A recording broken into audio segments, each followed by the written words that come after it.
Olá, querido irmão, querida irmã, este é o programa Tesouro da Igreja. E eu, Luiz Carlos, juntamente com você, estamos aqui dando continuidade aos nossos estudos sobre a carta encíclica Veritatis Splendor, o Esplendor da Verdade, do Papa São João Paulo II. Como você tem acompanhado, é um documento que fala sobre a moral cristã, que o próprio Senhor nos deu no início, quando ele formou o seu povo, quando libertou do faraó, foi formando aí o povo de Deus, em seguida as 12 tribos. Então, mas naquele tempo lá no deserto, o Senhor dá então os 10 mandamentos, que é a lei moral de Deus. E nós estamos estudando isso com o Papa João Paulo II, um documento maravilhoso, que nos traz muita alegria em estudá-lo, nos capacita muito, nos dá muita graça de Deus. Bem, nós estamos no segundo capítulo, que tem como título Não vos conformeis com a mentalidade deste mundo. E estamos num subtítulo que diz o ato moral. Nós estamos aqui estudando, então, sobre este ato moral. Vimos daí no nosso último encontro, sobre as nossas opções, que nós viemos de Deus e voltamos para Deus, a teleologia, não é? Viemos de Deus e voltamos para Ele. Vimos aí também que devemos comparecer no tribunal de Cristo, evidentemente, e Ele vai julgar segundo o que nós fizemos. Ele não vai inventar nada, não vai impor nada, não vai exigir nada. Então Ele quer que a gente viva a vida dele.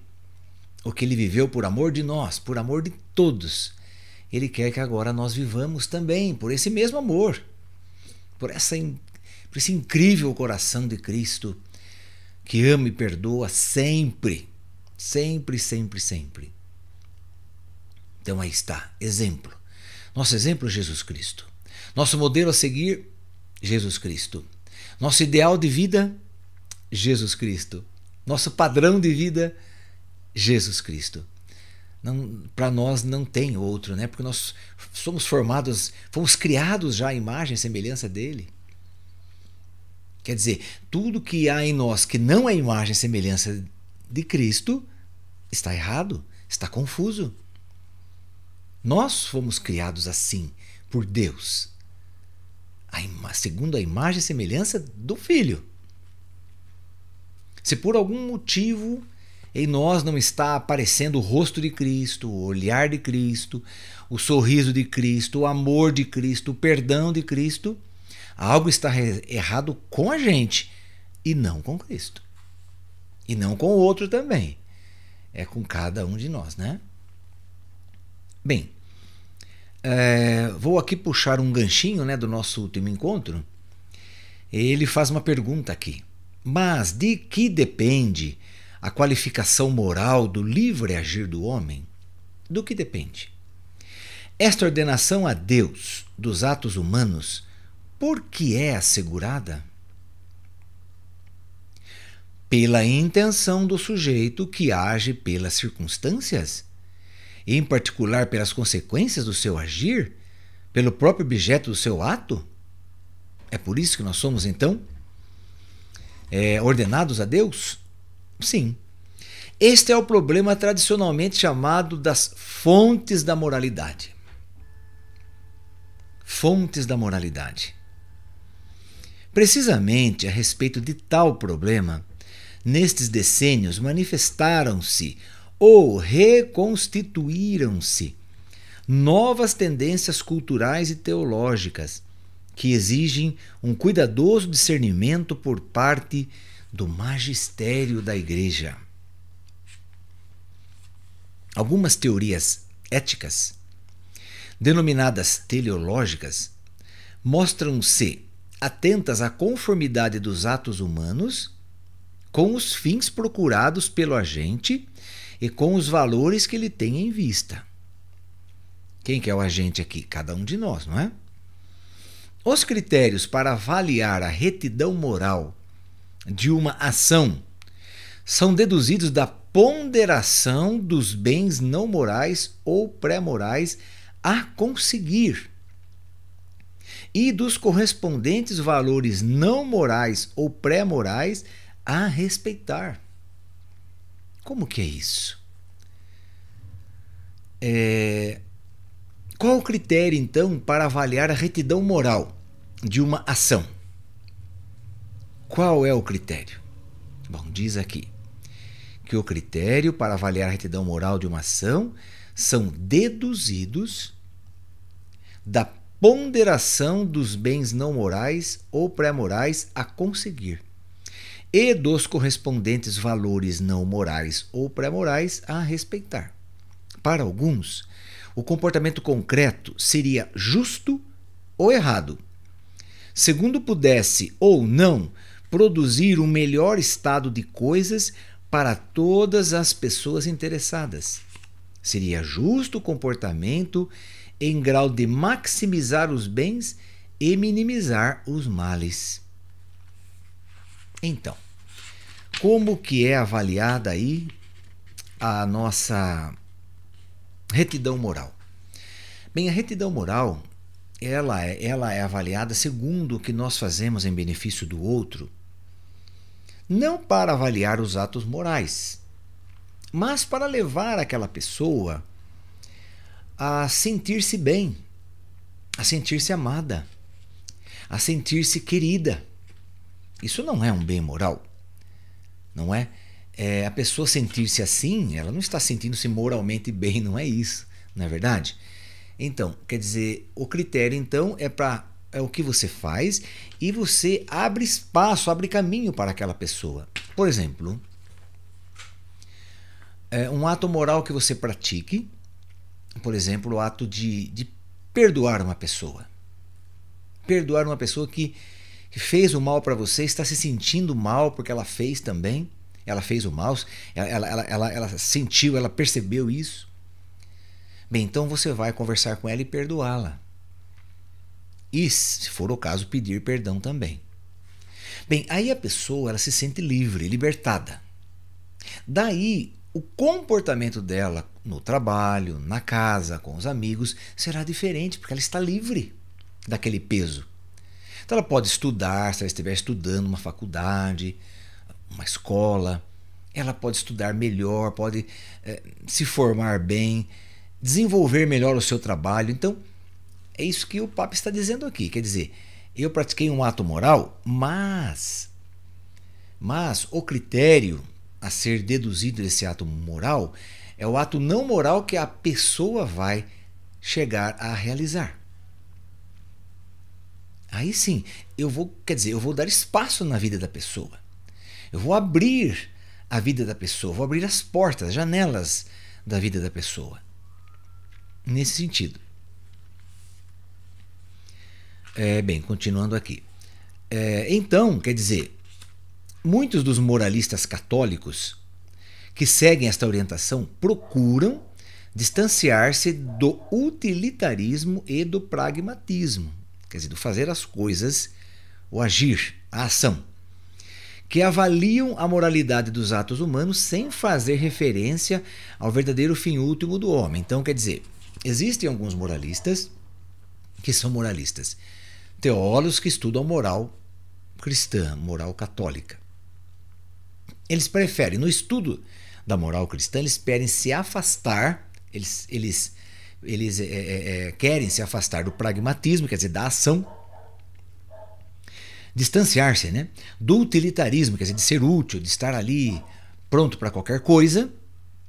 Ele quer, nessa avaliação que eles fazem, quer distanciar disso. Sem fazer referência ao verdadeiro fim último do homem. Então, quer dizer, o teleologismo, não é?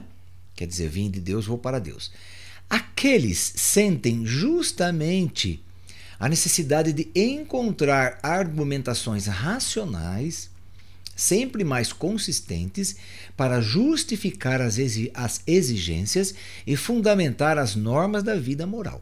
Então eles preferem ir pela sabedoria, pelo conhecimento, pelo entendimento, quer dizer, pela inteligência, não pelos atos. Vamos ver como que é isso.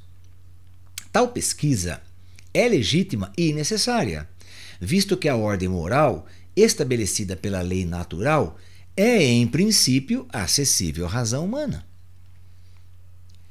Além disso, é uma pesquisa que corresponde às exigências do diálogo e colaboração com os não católicos não crentes, especialmente nas sociedades pluralistas. Então quer dizer que o Papa está falando que é válido esse modo desses teólogos moralistas interpretarem desta forma? Sim, é válido, porque primeiramente, para eu fazer alguma coisa, eu tenho que entender aquilo, eu tenho que pensar sobre aquilo. Quer dizer, a ordem moral do Senhor, os 10 mandamentos, eles têm que passar pela minha cabeça, pela minha inteligência, pelo meu raciocínio, pela minha parte cognitiva, para depois chegar à parte pragmática, que é a da ação, que é do fazer.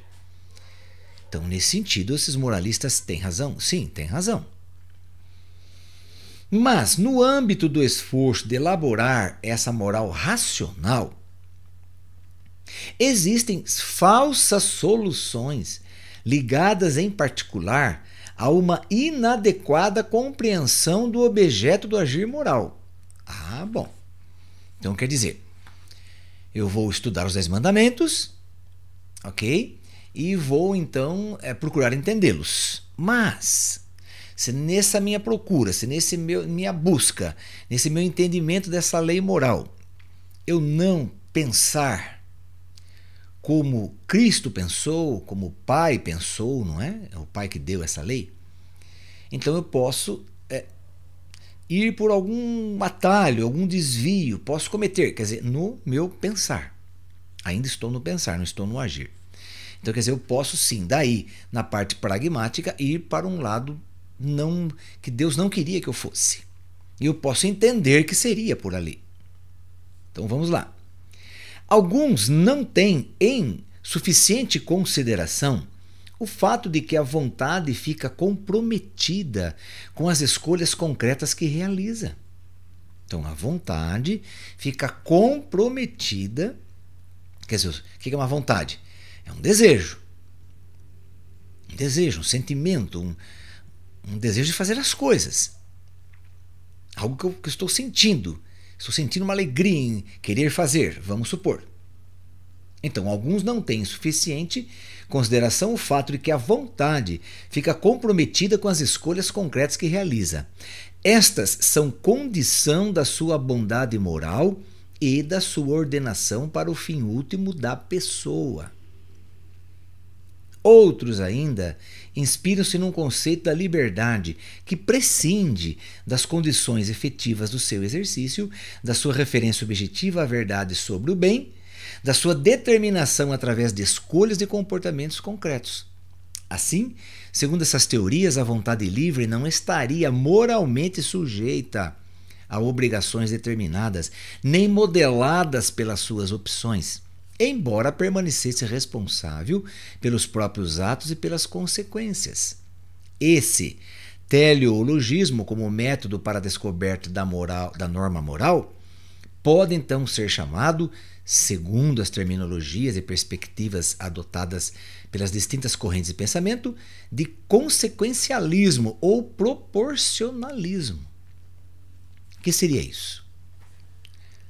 O que o Papa está querendo dizer aqui para nós? Que por exemplo, eu ou você, ao estudarmos os 10 mandamentos, eu posso ser levado então a cumprir aquele mandamento, segundo um desejo, segundo minha vontade, porque o desejo tem que estar ligado, mas o que importa no cumprimento desse ato moral é o fim último. Então, o fim último é ir para Deus. Agora, eu posso entender que amar o próximo, posso entender. Então, aqui agora eu vou usar aqui o que o Papa está querendo dizer de uma outra forma. Eu posso usar, por exemplo, o amar ao próximo. Eu vou amar ao próximo, mas com uma intenção disfarçada. Com uma intenção de obter depois algum favor daquela pessoa que eu amei, que eu prestei um serviço, uma caridade, que eu fiz um favor, né? Então eu tenho aí uma intenção escondida. Então aí está. Quer dizer, eu tenho que amar o próximo? Bom, eu tenho que amar o próximo.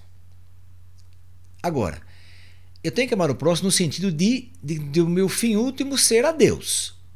Como que Deus amou o próximo? Ele amou o próximo sem esperar dele nada em troca. Assim como um pai e uma mãe amam seus filhos, não esperam nada em troca. Amam porque é filho. Agora, se eu amar mais, se eu amar desta forma que estou pensando, né? Então o meu fim último não está sendo Deus. Eu estou fazendo ali uma espécie de jogo, estou amando, sim, estou perdoando, sim, mas fico esperando o favor, fico esperando um retorno. Quer dizer, não é algo malicioso, não é algo mal em si, mas pode ser, pode vir a ser. Por quê? Porque eu estou esperando. Às vezes, por exemplo, né, Jesus disse, né, ele curou ali 10 leprosos, só um voltou para agradecer. Só um voltou. E ele disse, onde estão os outros 9 que foram curados? Onde estão? Jesus esperava que todos voltassem a agradecer a ele. Ele fez por isso. Ele fez para que as pessoas reconhecessem que ele é Deus, que ele cura, que ele é milagroso, etc. Não, ele não fez nesta intenção.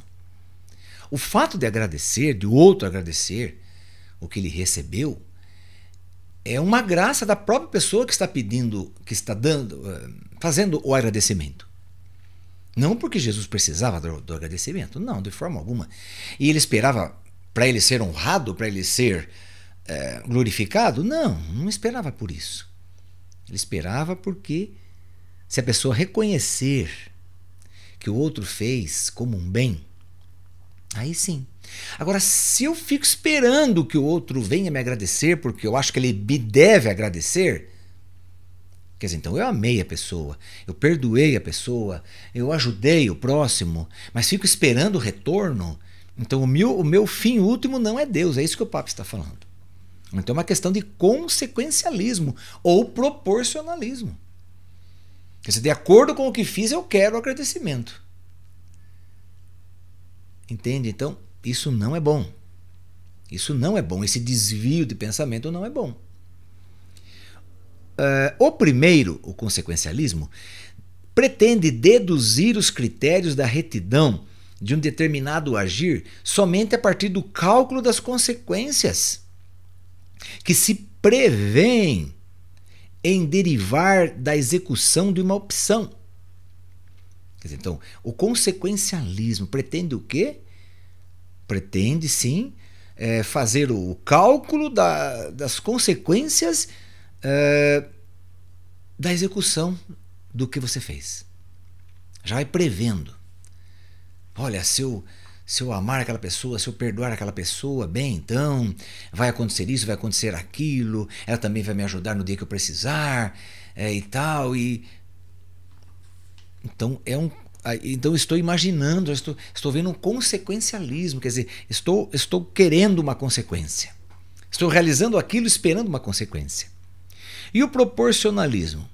Proporcionalismo, ponderando entre si valores e bens procurados, centra-se mais na proporção reconhecida entre os efeitos bons e maus, em vista do maior bem ou do menor mal efetivamente possível numa situação particular.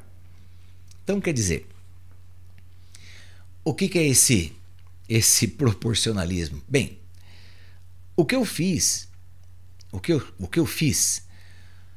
gerou um bem, mas também abriu portas para o mal. Mas o bem foi maior? Foi. Então não tem problema eu ter feito. Não é assim. Eu não posso agir segundo proporções. Não posso agir segundo proporções. Eu não posso esperar do outro, fazer cálculos e esperar do outro alguma coisa que eu estou criando aqui agora, que eu estou inventando aqui agora, que eu estou na minha cabeça pensando como consequencialismo, como proporcionalismo. Não posso. Se eu ajudar aquela pessoa, bom, ele vai ser meu amigo. Ele vai entrar para a minha comunidade. Por exemplo, alguns irmãos protestantes, o que eles fazem? Eles querem converter as pessoas para a fé que eles têm, do jeito que eles acreditam, para o que eles vivem nas suas igrejas, enfim. Então eles querem praticar esse tipo de conversa, dizer, olha, vem aqui para a nossa igreja, vem aqui. Então eles vão, conversam, falam de Jesus. Claro, se fala de Jesus está ótimo, maravilhoso, que Jesus cura, liberta, ótimo. Só que tem muita gente que vai e pratica o proselitismo. O que é o proselitismo? É meio que forçar a pessoa a vir para a igreja dele. Então sim, aí vindo a pessoa para a igreja dele, ele já está fazendo a proporção, né? Vindo para a igreja dele, então claro, daí vai aumentar aí os fiéis da igreja, vai aumentar o dízimo, vai aumentar os protestantes, vai tirar ele da igreja católica. Então já é um proporcionalismo. Eu vou tirar o fulano de lá para entrar para cá. Estou fazendo uma proporção. Estou diminuindo os católicos e aumentando os protestantes, evangélicos, etc. Então isso, praticando esse ato através do proselitismo, que é meio que forçado, não é? Isso é certo? Não, não é certo. Mas eu também posso fazer coisas em proporção, avaliando, tendo critérios de proporção. Isso está errado. Por quê? Porque o fim último não está sendo Deus, mas está sendo um desejo meu, uma vontade minha, está sendo de repente um orgulho meu.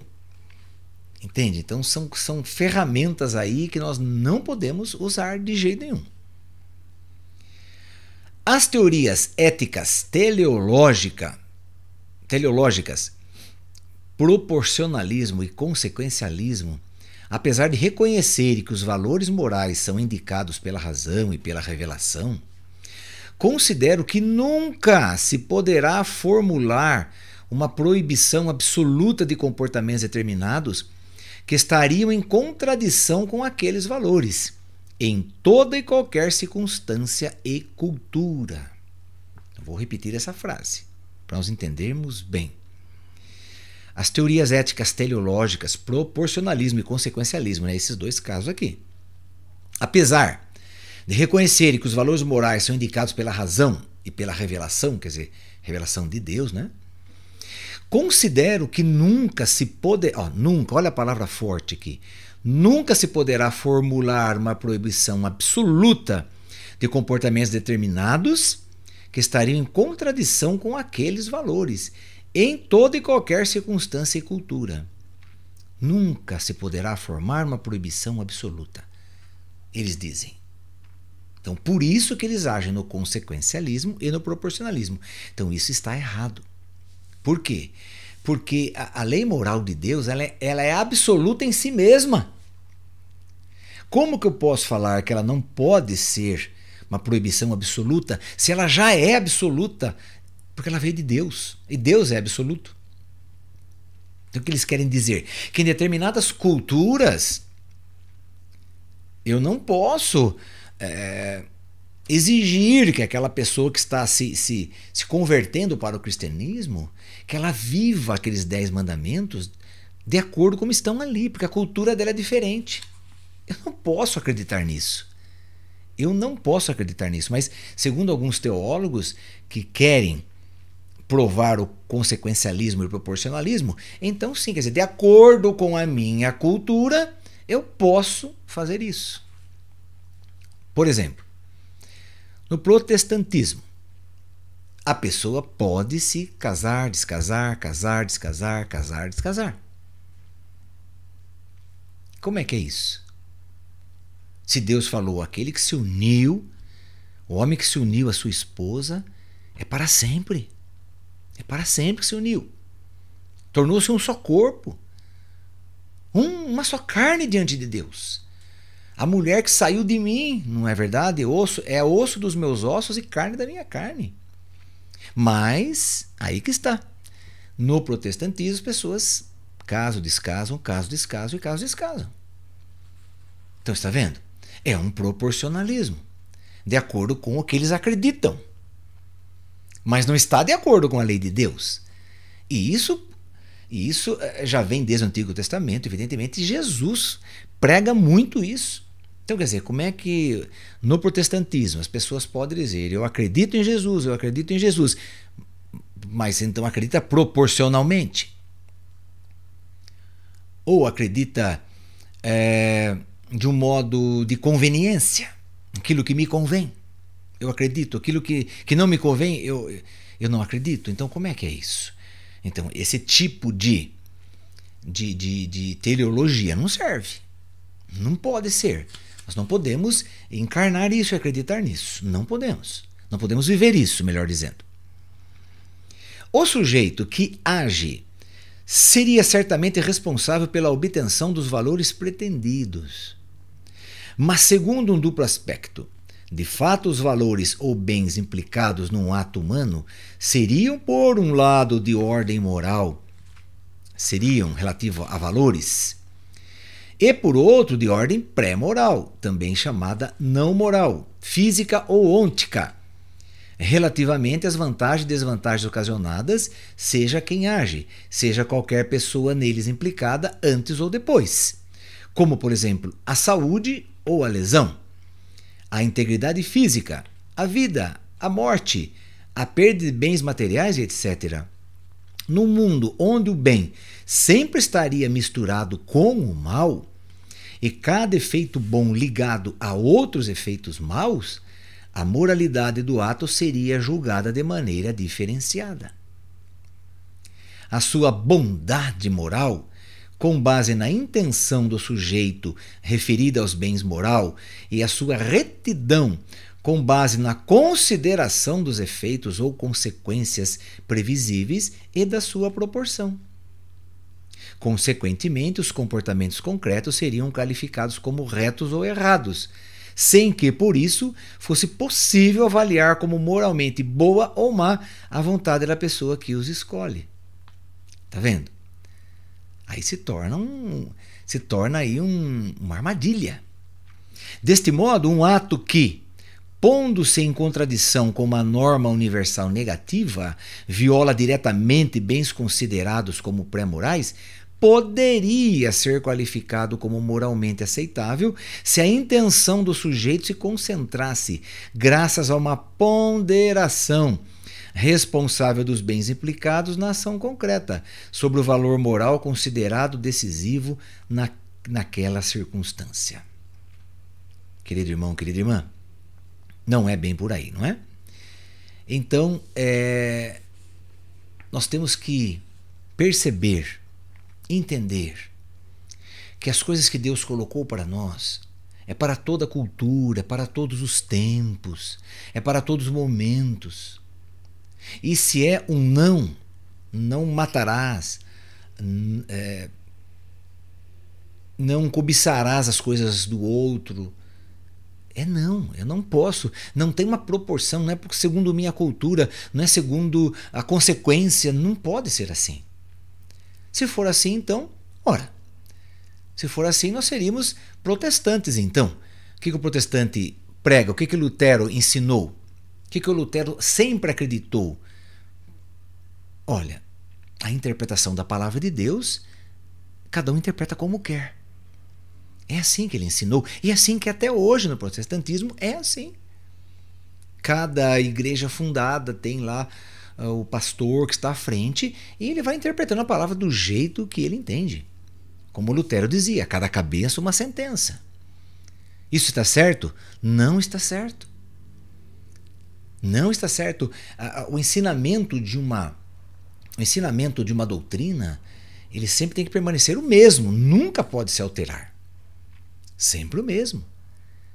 Então, é neste ponto aí que nós estamos entendendo esses atos morais, que não pode ser segundo a proporção, segundo a consequência, segundo a cultura, segundo a inteligência, segundo o que eu acredito, o que eu não acredito. Não posso deixar para eu analisar isso, para eu chegar nessa conclusão. Deus já chegou nessa conclusão, por isso que é absoluto. Bem, nosso próximo programa retornaremos nesse assunto, tá bom? Vamos fazer nossa oração final. Ó Maria, Mãe de Misericórdia, velai sobre todos para não se desvirtuar a cruz de Cristo, para que o homem não se extravie do caminho do bem, nem perca a consciência do pecado, mas cresça na esperança em Deus, rico de misericórdia. Cumpra livremente as boas obras por Ele de antemão preparadas, e toda a sua vida seja assim, para louvor da sua glória. Que o Senhor nos abençoe em nome do Pai, do Filho e do Espírito Santo. Amém. E até o nosso próximo programa, se Deus quiser.